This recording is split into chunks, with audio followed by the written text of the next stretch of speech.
എന്തിനാണ് നമുക്ക് MGNREGA, Mahatma Gandhi national rural employment guarantee scheme, അത് എന്തിനാണ് കൊണ്ടുവന്നത്? ഇവിടുത്തെ ദാരിദ്ര്യം ഇല്ലാതെയാക്കാനാണ്, അസമത്വം ഇല്ലാതെയാക്കുക ആണ് ലക്ഷ്യമെങ്കിൽ പോലും, ആത്യന്തിക ലക്ഷ്യമെങ്കിൽ പോലും അന്ന്, അതായത് 2005 ഈ നിയമം, ഈ തൊഴിലുറപ്പ് പദ്ധതി കൊണ്ടുവരുമ്പോ അത് ഒരു ആക്ട് വഴി അത് നടപ്പിലാക്കുന്ന സമയത്ത് നമുക്ക് ഇക്വാളിറ്റി എന്നൊന്നും ചിന്തിക്കാനുള്ള ഒരു സാഹചര്യം പോലും ഇല്ല. അത്രയേറെ ബുദ്ധിമുട്ട് അനുഭവിക്കുന്ന കാലത്തിലൂടെയാണ് നമ്മൾ സ്വാതന്ത്ര്യാനന്തര ഇന്ത്യ കടന്നു പോകുന്നത്.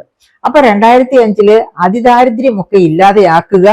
അങ്ങനെ അതിനൊരു പ്രത്യേക കാരണം ഉണ്ടെന്ന് ഓർക്കണം. ഈ മില്ലേനിയത്തിന്റെ തുടക്കത്തിലെ നമ്മുടെ അന്തർദേശീയ, അതായത് യുണൈറ്റഡ് നേഷൻസും ഒക്കെ ചേർന്ന് എടുത്ത ഒരു തീരുമാനമുണ്ട്. മില്ലേനിയം ഡെവലപ്മെന്റ് ഗോൾസ് 2030 ആകുമ്പോഴേക്കും നേടേണ്ട ലക്ഷ്യങ്ങൾ, മില്ലേനിയം ലക്ഷ്യങ്ങൾ.